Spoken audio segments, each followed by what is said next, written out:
Très cher Père curé, frères et sœurs bien-aimés, aujourd'hui, nous voyons que les propres parents de Jésus osent lui dire qu'il a perdu la tête. Marc, chapitre 3, verset 21. Et ça a aidé de comprendre, frère Semio, nul n'est prophète en son pays.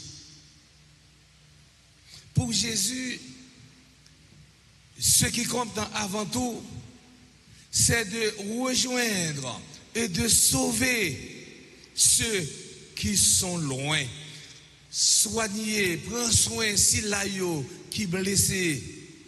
Réintégrer tout le monde dans la famille bon Dieu. Et par Jésus, on pas comprendre ça. Rappelez-vous lorsque Jésus était dans le temple, maman, Marie et Joseph étaient déjà allés. Là où était tourné, dit mais petit petit pour qu'ils soient fait qu'elle nous casser comme ça. Il te répond, c'est volonté papa, moi m'a fait. Volonté Jésus, est différente de volonté papa adoptif, de volonté maman Marie. Et comportement ça que Jésus te gagne, les scandaliser pharisiens yo ak docteur la loi yo. Et Jésus n'a pas peur de ce type de scandale. Il ne pense pas aux personnes fermées qui se scandalisent même pour une guérison, qui se scandalisent face à n'importe quelle ouverture. T'es grand pile controverse qui n'a pas posé devant Jésus. Parce que pharisiens yo ouais Jésus chita la manger avec péché yo. Pharisiens ont scandalisé parce que Jésus les guérit mon jour sabbat. Jésus pas fait scandale ça yo parce que c'est bien l'a fait.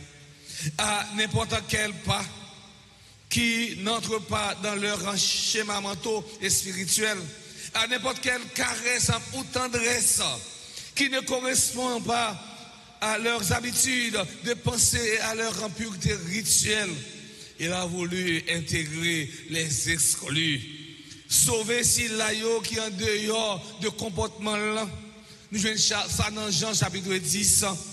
À travers cette page de l'évangile, mes frères, mes sœurs, Jésus nous présente deux logiques de la pensée et de foi.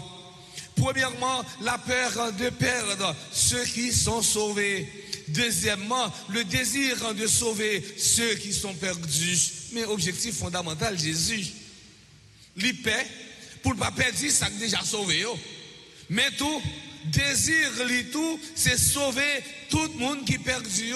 Et c'est ça fait que il dit, dans l'évangile synoptique, moi pas venir pour si là qui gagne, même venir pour si là qui faible, si là qui malade. Oui. Aujourd'hui, il arrive parfois de nous trouver au croisement de ces deux logiques. La logique des docteurs de la loi, c'est-à-dire marginaliser le danger en éloignant la personne contaminée, et la logique de Dieu qui, avec sa miséricorde, serre dans ses bras et accueille en réintégrant et en transfigurant le mal en bien. La condamnation en salut et l'exclusion en annonçant.